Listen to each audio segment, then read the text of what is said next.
Transmedia storytelling is an approach to storytelling that actually expands your story over timelines, territories and audiences. The official term for transmedia storytelling was coined by Henry Jenkins in his book Convergence Culture in 2006, and really applies to the telling of a story over a series of platforms, with each platform adding a unique quality to the telling of the story. So it's not repurposed content, it's a story that travels. For me, the trans in transmedia is indicative of the fact that the story travels and moves across platforms. So why would you adopt a transmedia approach to your storytelling? The key to that actually is the word approach. It's not a quick fix. It's not something that you can just overlay as a template to your story. It is an approach to storytelling with a very keen eye to the audience. I feel that the reason that you would adopt a transmedia approach is to actually, there's a lot of reasons. You would prototype your story. You can test elements of your story on an audience. You can have a clearer vision and idea of actually who your audience are. In some of the case studies that I've been putting together, one of the most massive fails is where the producers or the storytellers aren't really aware of who they're telling the story for. There are ways of layering an experience or layering a way that you tell a story that you can reach out to a different demographic of audience in each way. There was a project that I ran for my master's degree in 2006, and by adopting a transmedia approach, I actually pulled a lot of 20-something men into a love story by telling it from a different perspective on a platform where they were hanging out. And when they eventually found that they were involved in this big love story, they were devastated to realise they'd given their time to something and that they'd liked something that they perhaps wouldn't have gone into a bookstore and picked up a book about. So to have a transmedia approach is a smart way of thinking. You can extend your story over a far longer timeline. So perhaps you would read a book in a couple of days, or you might watch a film or a movie and it could take you 3 hours. Even, maybe kind of an episode of something on the television. If you watch the whole series, you might get 20 hours of viewing perhaps. But to tell a story in a transmedia way, you've actually got a runway where you're attracting a community and an audience. And experience builds community. If you can deliver an experience to an audience prior to a TV show running live or a publication of a book, you've already got an engaged fan base there that are ready to run with your story and play with it in different ways. So I've already said that it's not a template that you can overlay. It actually is an approach to telling story, and the word story is key for me. I've seen again some case studies where there's no eye to really what the story is or why they're telling it or who they're telling it to. The availability of platforms and social media that are free has attracted a rush and a surgence to telling stories quickly on Twitter or Facebook or YouTube, but with no underlying DNA or heartbeat or theme to your story. It's just more noise. It's out there with the cat videos on YouTube. So the way I teach transmedia storytelling begins very much with story. And I know to people that have perhaps worked in broadcast for a long time, or even in publishing or even in theatre, they know story. They've read all the Robert McKee and the Sid Field books and the Joseph Campbells. But now is a time to revisit that. For me, that central core theme, or the genre, not even the genre, the core theme, the DNA, the heartbeat of the story is the place to begin. Because by identifying the theme of your story, you identify the conflict and the core question. Then that takes quite a long time actually to do that. For my personal story, it took me a year to figure that I was writing a story about temptation versus conscience. That's not an easy thing. I've rolled that out in a sentence as if it's something you can do overnight. That's tough. And it takes a core team with a core vision to actually figure out what that key question is and that key theme around your story. However, once you have that, things do start to get a little bit easier. From having that core theme or that central heartbeat of your story, you can begin to build your story world. So you could tell the same story, take something way back, Gilgamesh or something like that, some mythological story that we've known for years. And you could tell that as a historical tale, you could tell that as an animated cartoon for kids, you could tell it as a science fiction in the future, by taking that core theme of the story, you can tell it in many different ways, even across many different genres. But by knowing where your story world sits, gives you an idea then of the genre of your story and who you're telling it to. So by building the story world around that core theme, you have something then that you can start beginning to build out. So you would perhaps work on a log line for your story. So it's a reminder to everybody what exactly is the story you're telling. So is it, light versus dark, or is it, love versus hate, perhaps? Then you start working on who your central characters might be. Who your characters are and the genre of the world that they're living in helps to define who your audience will be. So if you're telling perhaps a romantic comedy, you've already got an idea who your audience will be before you even take it any further. Say, for example, Harry Potter. Harry Potter's story could easily have been told perhaps within the confines of Hogwarts. We didn't really need maybe to see anything beyond that. But the way the story world was designed, we saw the Black Lake, and we saw the Quidditch pitch, and we went to Hagrid's house and the Weasley's house and various other places that actually built out the premise of the story world. And if you don't have that core theme and that world, as it begins to travel across platforms over timelines, you have a danger that the story core is diluted. So people that enter the story perhaps later down the line don't really understand why they're in there or what they're supposed to do. So you have your core story, you have your story world that you build. The next thing I like to look at is audience. This is often the thing that's ignored. There are new ways that audiences are talking to storytellers, whether it's through broadcast or social media, whatever it might be. But there's a way that we need as storytellers to listen to our audience and be aware of who they are. It's no longer just a push broadcast with our fingers in our ears. We need now to know who they are, how they react, and what they want. So you have your story world, you define your audience. Are they players? Are they gamers? Would they look for clues?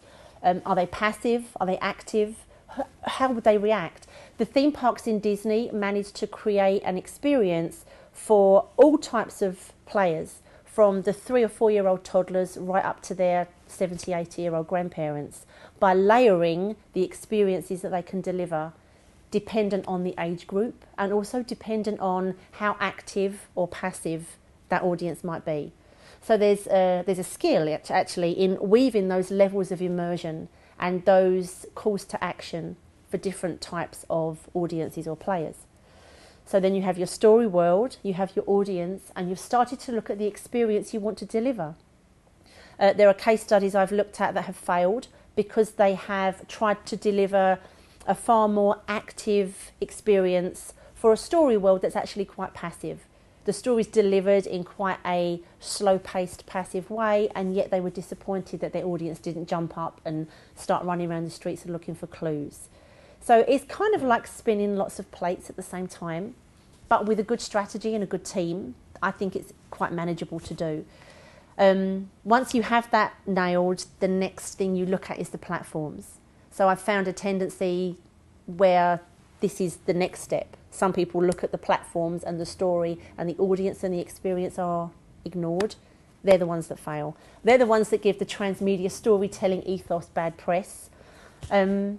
Once you've got to the point of looking at your platforms, if you've considered all of those points, i.e. your theme, your audience, the experience you want to deliver, the platforms start speaking up for themselves. And there have been occasions where Facebook and Twitter don't feature as main drivers of the story, dependent on what the genre is and who the audience are.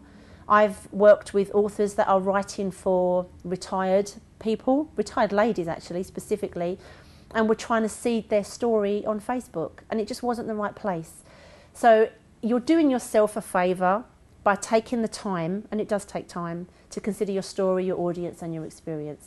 Because then by the time you get to choosing your platforms, you're more inclined to make the right choices faster. You also can then prototype areas of your storytelling. You can adopt a top-down, bottom-up approach. You can go onto these social networks and be very transparent and say who you are and that you're creating a documentary or a story about whatever it might be, and ask for people who might like to collaborate or might like to feature as characters or even to share ideas. So that would be the top-down approach, where you're coming to them and telling them what you want and what you're doing. The bottom-up approach might be to join these communities as an equal member of the community and to listen to the conversations, maybe to ask them questions and find out exactly what the people like, what they're talking about, where they're hanging out, how they behave. There are other ways to find out more about your audience, but you can use platforms not just as a broadcast tool or a sharing tool, but also as a way to engage and link in with communities, which is why a lot of indies are doing so well at telling these types of stories very quickly. There was a blog post I read the other day about something Indiecopolis or something, where the indies are really rising up and they know how to tell the stories and they know who they're telling them to. So the final step then for me is to look at your rollout and your model. There's a lot of discussions about business models around transmedia storytelling, revenue opportunities, third-party stakeholders and partnerships. There's also a lot of musical references used when people talk about transmedia storytelling. They talk about the harmonies between platforms. They talk about orchestrating the rollout of story across different platforms. They talk about the symphonies between the way the stories are told in different places. And really, I feel to look at transmedia storytelling through the lens of musicality actually helps for me to visualise how it all should work as one beautiful, harmonious symphony. But obviously, that's a big task to take on. In terms of timelines of rollout, you need to consider, or you will have already considered, the timeline of your story. You could be telling a story like 500 Days of Summer that you will tell over 500 days. You might tell that story over an hour. I think it was probably 90 minutes of the movie. A very non-linear story that depicted the highs and lows of a relationship. That would have been perfect, I think, to have had a transmedia strategy applied to it, where different components of that could have been told in different ways and across different timelines. But you also look at the timeline of your rollout. A lot of people refer to a runway, where there's content perhaps that rolls out online or as a live event or some kind of gameplay that you hope to acquire a dedicated, loyal fan base or audience. You need to make sure that your runway is long enough, that people care enough, that when that jumps from what it might be, live events, social media, onto TV or onto something else, that they are happy to continue the journey with you. That runway time is critical, that you are actually accruing the audience that you want, and to listen back to them and hear what they need to.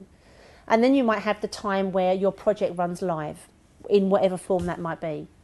By which time that ends, you hopefully have an engaged, loyal audience. You hopefully have been able to define them into different roles. You're always going to have the advocates who love your story so much they'll continue to tell it.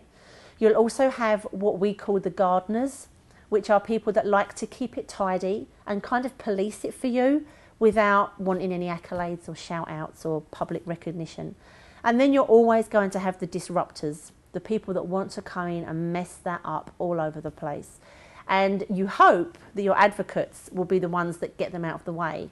But then you perhaps need to consider your rollout model for how to handle the disruptors. So in terms of layering your story and rolling it out, it might be an idea to look at ways where you have rolled out a place for the disruptors to disrupt and to play without it impacting too badly on your story. So then you could look at perhaps the idea of paywalls, what people pay for. People pay for immediacy. People pay for convenience and accessibility. So somebody might have a DVD at home, but they would pay to access it instantly on the device. People pay for personalisation. So if there's a way that you can make them a valid part of your story, there's a whole list of things that people will pay for. But for me, that whole flow of beginning with your heartbeat of your story, considering your story world, your audience, the experience you want to deliver, then looking at your platforms, then looking at your rollout model, and also building in a way to continue the conversation. I've worked on projects where there's been 80, 90,000 followers and fans of a story, and when the story ends, it shuts down. You've got 80,000 people talking about your story in forums or on Facebook or on Twitter, and you just walk away and leave them. You wouldn't walk out of a party of that amount of people knowing you had them in the palm of your hand and just close the door.